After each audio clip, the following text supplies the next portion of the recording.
Do you know your personality? Did you even know that you could measure it? Psychologists have come up with many different measurements, and the most commonly used today is the five-factor model. Five-factor model is a way of measuring personality on a dimension, looking at it on a spectrum from high to low, instead of just seeing it as black and white. The easiest way to remember these traits is by the acronym of OCEAN. The traits in order for that acronym go openness to experience, conscientiousness, extraversion, agreeableness, and neuroticism. Oftentimes in psychology, the visual representation to display each of these traits is shown by arrows. These arrows represent the highs and the lows. Now, something to note is that extreme highs and lows are going to be more rare in the population. Most people are going to fall more towards the middle on all of these traits. So everybody falls somewhere on this scale, whether it's at the high, low, or in the middle. Now, getting into the description for each of the 5 traits. First is openness to experience, and it's pretty much just what it sounds like. People high in openness are willing to try new things, enjoy new environments, and love learning new information.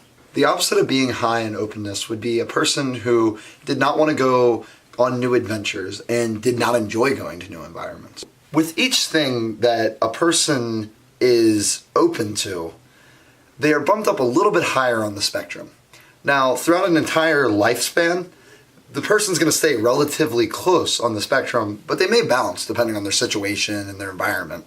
The second trait on the 5-factor model is conscientiousness, which can be pretty easily explained as awareness of thoughts and behaviors. Individuals high in this trait are hardworking, good at controlling impulsivity, and also keep themselves organized. This particular trait is associated with good job performance, academic success, and even good work ethic when alone. Individuals that score low in conscientiousness would have bad impulse control, they would have a low motivated work ethic, and they would also lack serious life goals. Extraversion is the third trait in the 5-factor model, and this can be associated with cheerfulness in groups and wanting to go meet new people and be around people. Something to note is that a lot of the cheerful emotions that people feel are associated with extraversion. So if somebody is low in extraversion, they may not be able to feel the amount of happiness that somebody really high in it is. For example, one of the facets for the International Personality Item Pool is actually just labeled cheerfulness. So the positive emotions are going to be oriented within extraversion. Low levels of extraversion are associated with a withdrawal from social groups and a solitary lifestyle. The fourth trait on the 5-factor model is agreeableness. This is oriented around people's compassion and politeness towards others.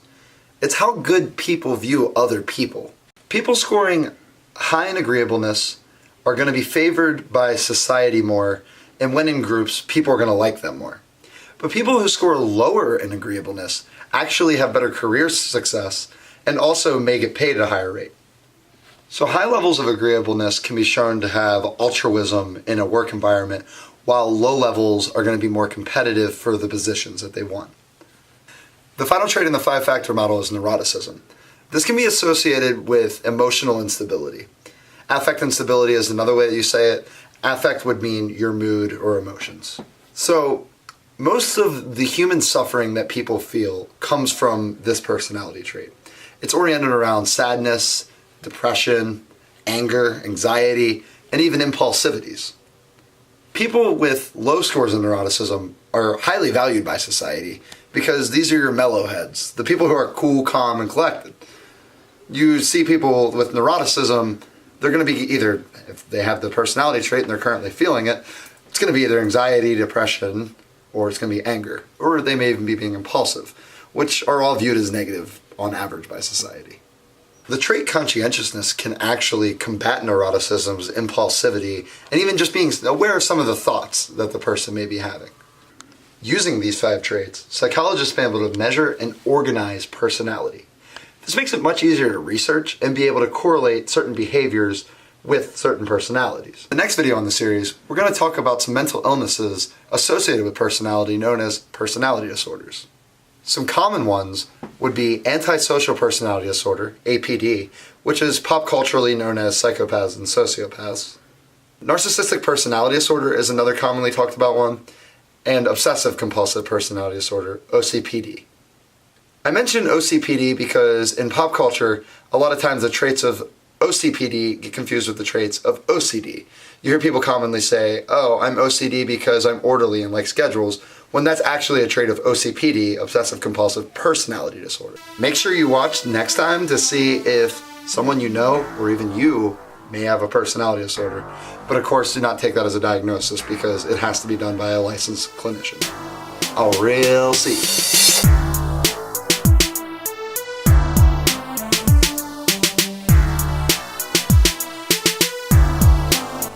I'm Dalton Haupt, and this is Real Truth Media. Make sure to hit the subscribe button and click the notification bell so that you know whenever our new videos are coming out. I'm gonna make an entire playlist for this channel just on psychology, so I really hope you guys are there to join me on the journey as we dive through all these different topics, starting off first with personality and personality disorders. I'm very excited to do these videos with you guys, and you can check out our social media at Weigh In on Truth. Link will be in the description. We have a Facebook, Twitter, and Instagram where we'll talk about all kinds of different topics, be posting things that develop really good discussion in the comments. So I hope to see you there.